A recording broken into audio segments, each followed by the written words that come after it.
we're going to have a little look at the Insights tool within Microsoft Teams. Now, I'm in my 4th grade class team. I'm going to click on the Insights section from the menu and it brings up the Insights dashboard. What Teams is doing is it is grabbing some metadata from how your students are interacting within the team.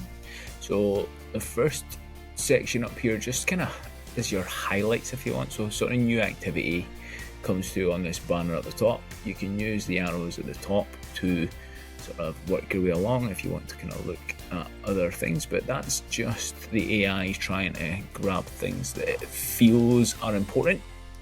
Underneath, you've got some reports. This is really powerful and was huge during lockdown for me, is I can look at the digital activity of my students. So if I click on this, and it brings up an overview of when my students were online. So you can see here the little purple marks are when they have logged in. So if I click on October the 12th here, and you can kind of see this is when people have interacted. So Alex was in here, he did a reflect, another reflect here, Brianna's turned in an assignment, and it gives me an idea of the timings they go in. So this is in demo mode, so these students weren't really online at 1:11 a.m. but it gives you that snapshot of when they're interacting and what they're doing. You can change the range that you're looking at, so we maybe just want to look at the last week, and you can kind of focus on a little bit more details. You can kind of see what's going on.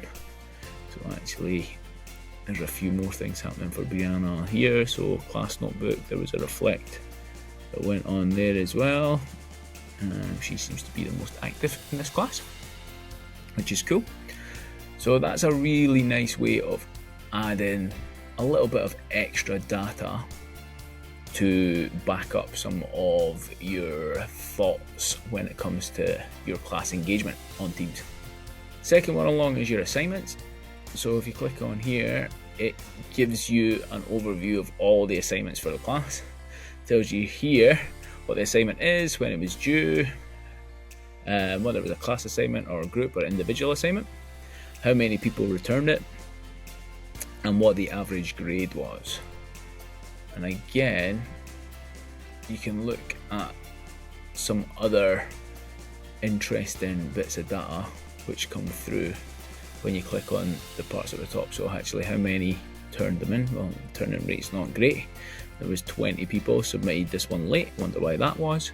So you can kind of get a little bit more of an insight into what's going on. You can filter down and choose a particular assignment. So let's have a look at Julius Caesar. And again, it tells you the average grade, gives you an idea who's turned it in, late submissions, what the grade distribution was like. And then underneath you've got that data for all your students in here. So really nice way of collating all that data for you within Teams. Read in progress. So the read in progress is part of the assignments, but it's a really nice way of tracking how they're going. So Teams will just gather all this for you, so you can see here what the task was, what level it's at, when it was due. And again, you get these added parts of information by hovering over the bars. So for the class, we had 83% correct words, 7 repetitions, 1 self-correction. It's a really nice way of sort of picking up what the kids are doing. Maybe we just want to focus on the non-fiction ones. Does that make a difference? If I scroll down, you can see what the average word per minute for your class is, so you can see what's impacting that, and you've got this data which Teams is automatically gathering for you. So it helps to inform your teaching and helps to inform next steps as well, which is really cool. Reflect is next. So again, this is similar to the dashboard that exists within the Reflect section itself. So it gives you the question that was asked, when it was asked, and again, if we hover over the bars, an overview of what the students responded with. Again, you can drill down Maybe we just want to look at the feeling today question, just look at those responses, narrow it down into the previous week.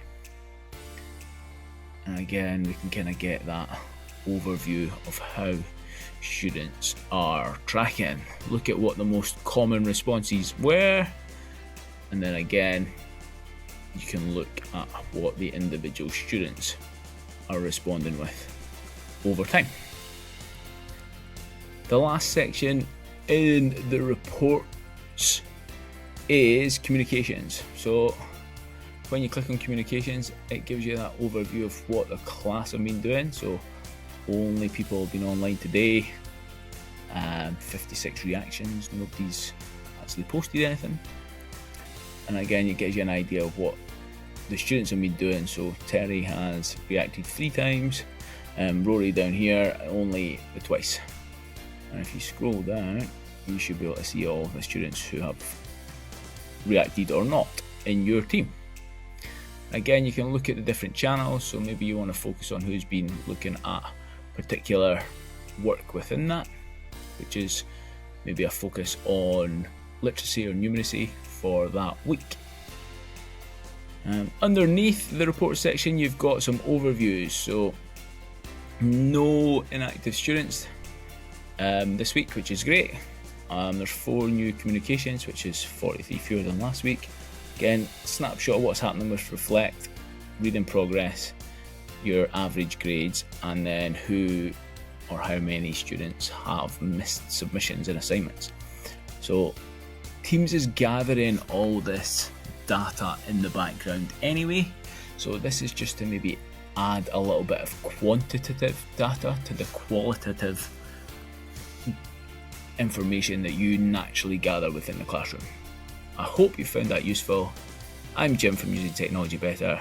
Thanks for listening.